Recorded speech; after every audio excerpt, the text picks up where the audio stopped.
வேளாண் விளைபொருட்களுக்கு புவிசார் குறியீடு.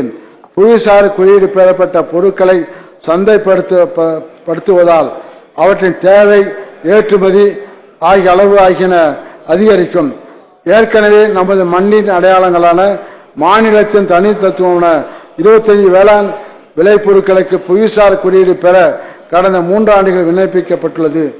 இதேபோல் 2024-25ஆம் ஆண்டில் சத்தியமங்கலம் செவ்வாழை, கொல்லிமலை மிளகு, மீனாம்பூர் சீரக சம்பா, ஐயம்பாளையம் நெட்டை தென்னை, உரிகம்புலி, கோணகிரி மிதி பாகற்காய், செஞ்சோளம், திருநெல்வேலி அவுரி இலை, ஓடைப்பட்டி விதையில்லா திராட்சை,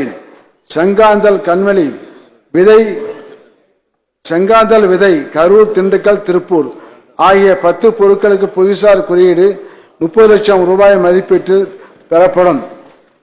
அப்பிடா பயிற்சி பெற்ற விவசாயிகளை ஏற்றுமதியாளர்கள் பல்வேறு மாவட்ட விவசாயிகளின் கோரிக்கைகளின் மா, தென்னை, சிறுதானியங்கள், முருங்கை, மஞ்சள், சின்ன வெங்காயம், வெள்ளரி ஆகியவற்றை பயிரிடும் அப்பிடா பயிற்சி பெற்ற 100 விவசாயிகளை தேர்வு செய்து அவர்களை 100க்கு 100 ஏற்றுமதியாளர்களாக மாற்றுவதற்கான உரிய சான்றிதழை பெற்றுத்தரும் பொருட்டு ஒரு நபருக்கு 15,000 வீதம் 15 லட்சம் ரூபாய் மாநில நிதி ஒதுக்கீடு செய்யப்படும்.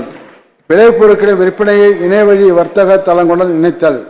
புதிய சந்தை வாய்ப்புகளை உருவாக்கிட இணையவழி வர்த்தக நிறுவனங்கள் வாயிலாக உற்பத்தியாளர்களுக்கும் நுகர்வோருக்குமான இணைப்பினை ஏற்படுத்தி விளைபொருட்களை விற்பனை செய்ய உகந்த சூழல் உருவாக்கப்படும்.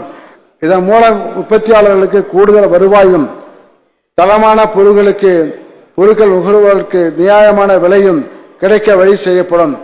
வேளாண் வர்த்தக மேம்பாட்டிற்கான முனைப்புகள். விளைவித்த விவசாயியை விளைவிக்கும் நிலையினை உருவாக்க பல்வேறு நடவடிக்கைகள் எடுக்கப்படும். வர்த்தகம் மேம்பட விவசாயிகளின் விளைபொருட்கள் இருப்பையும் வர்த்தகர்களின் தேவையும் இணைத்து சமூக வலைதள குழுக்கள் உருவாக்கப்பட்டு அவை ஒழுங்குமுறை விற்பனை கூடங்களுடன் இணைக்கப்படும். அறுவடைக்கு பிந்தைய தொழில்நுட்பங்கள், சந்தைப்படுத்துதல், தரம் பிரித்தல், மதிப்பு கூட்டுதல், ஏற்றுமதி வழிமுறைகள் போன்றவை குறித்து ஒவ்வொரு வட்டாரத்திலும் 2 கிராமங்கள் வீதம் மாதம் ஒன்றுக்கு 770 தீவிர விழிப்புணர்வு முகாம்கள் நடத்தப்பட்டு 2 ஆண்டுகளில் அனைத்து கிராமங்களில் விழிப்புணர்வு ஏற்படுத்தப்படும். பண்ணை வழி வர்த்தகத்தை ஊக்குவித்தல்.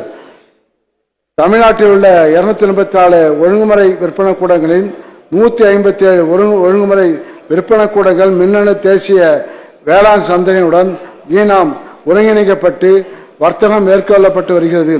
இதுவரை 40 கோடி ரூபாய் மதிப்புள்ள 8300 மெட்ரிக் டன் வேளாண் பொருட்கள் விவசாயிகளின் விளைநிலங்களிலேயே வணிகம் செய்யப்பட்டுள்ளன.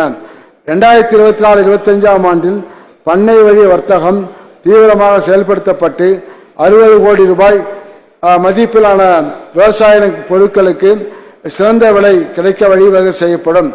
விவசாயிகளுக்கு பொருளீட்டு கடன் வரம்பினை உயர்த்துதல். அறுவடை காலங்களில் வேளாண் விளைபொருட்களின் அதிக வரத்து காரணமாக ஏற்படும் விலை வீழ்ச்சியை தவிர்க்க விவசாயிகள் ஒழுங்குமுறை விற்பனை கூடங்களில் பொருட்கள் இருப்பு வைத்து பொருளீட்டு கடன் பெறுகின்றனர். இவ்வாறு